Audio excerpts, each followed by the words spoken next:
Welcome! If you missed the first part, a few short words to give you context. I am a screenwriter, director and producer that has worked on quite a few short and feature-length movies in the past 7 years. I am also a passionate gamer and decided to do a series in which I break down the character story quests in Genshin Impact from the perspective of a professional writer that has worked at similar stories as Genshin before. I'm here to give you a breakdown mostly from the perspective of the people behind the writing, and I will try to figure out their intentions and thought process. This is the second part of the series. The first was a breakdown for the first 3 character quests you will encounter in Genshin for Kaeya, Amber and Lisa. If you are interested in watching those as well, I will leave a link to the video down in the description.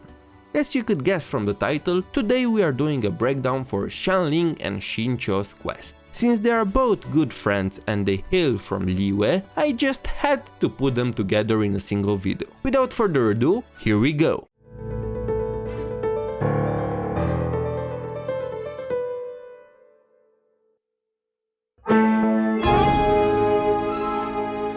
From all the 4-star character quests, I liked Xiangling's the most. It was simple, it had meaning, and it introduced both the character and the cooking system in a fun and interesting manner, even hooking us up with a great recipe for early game by the end of it. Let's talk a little about the less direct purposes of the quest. First, it reiterated and expanded upon the cooking system. It made the player explore the system in more depth by putting him to help Xiangling making various dishes, and it even rewarded us with a nice 4-star recipe by the end of it.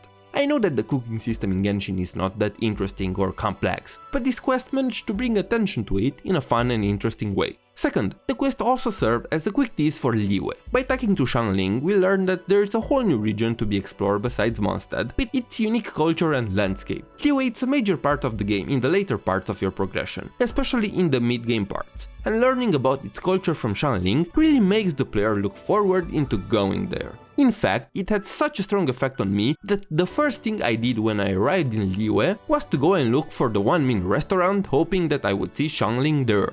Spoiler alert, I did not. Why, miHoYo? Why? Just put your damn characters in the overworld already. And third, it served as a way to push the player towards the Spiral Abyss. Her character quest was basically telling you, hey, do you see this awesome new character that you adventure with and bonded with? Go to the Spiral Abyss, beat the first 3 floors, and you can have her for free. So it served as a good incentive to at least go try the Spiral Abyss in order to get your ass beaten and realize that it's not worth trying until you're at least AR 40.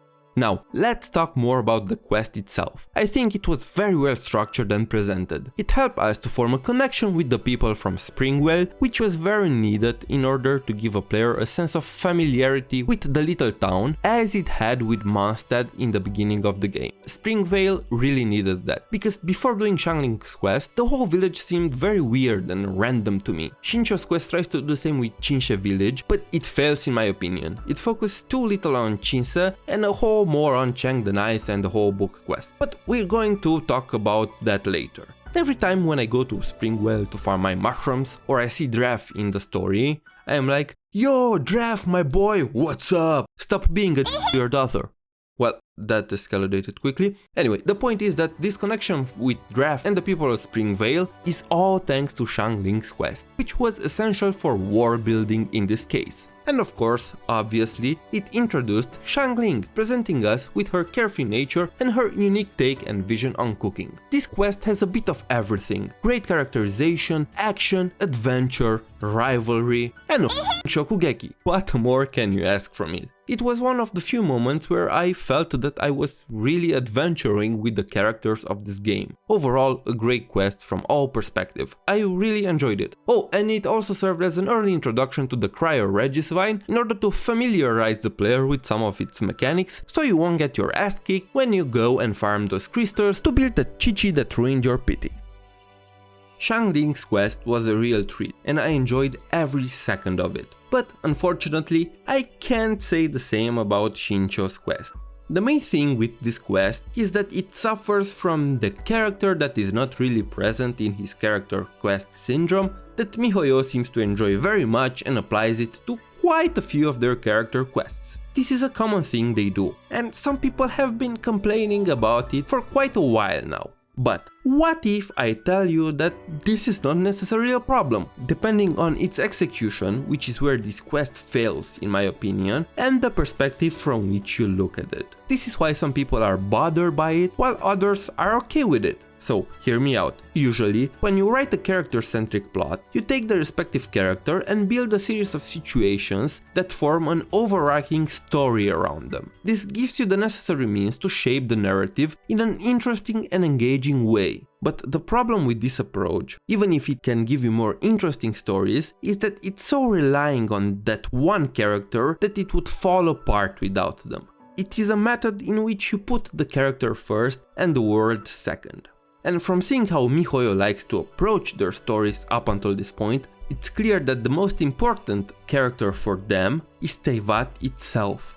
This is why miHoYo, from what I have seen, prefers to take a situation that would naturally unfold in their world and throw the respective characters in it. This is a much more realistic style of writing, usually used in slice of life, in which the world doesn't revolve around a specific character, but the characters shape themselves and adapt to the world in which they live in. As I said, Teyvat is the most important character in Genshin for miHoYo, and they take extra steps to make the world feel alive and interesting, and not necessarily the characters. Which is why the stories might not be so appealing for those used to very action-heavy and character-centric stories.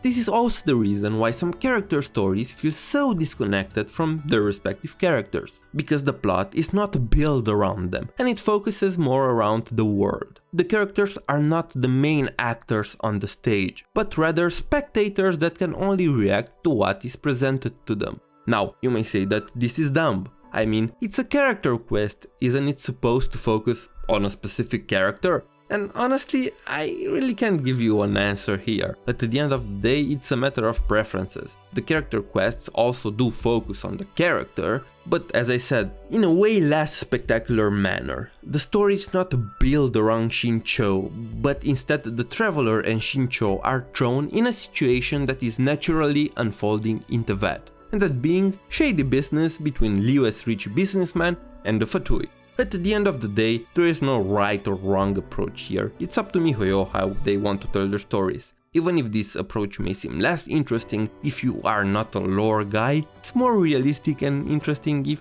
you care about the world. So, my final verdict for this quest? It was alright. Not as good as Xiangling's, but not that bad either.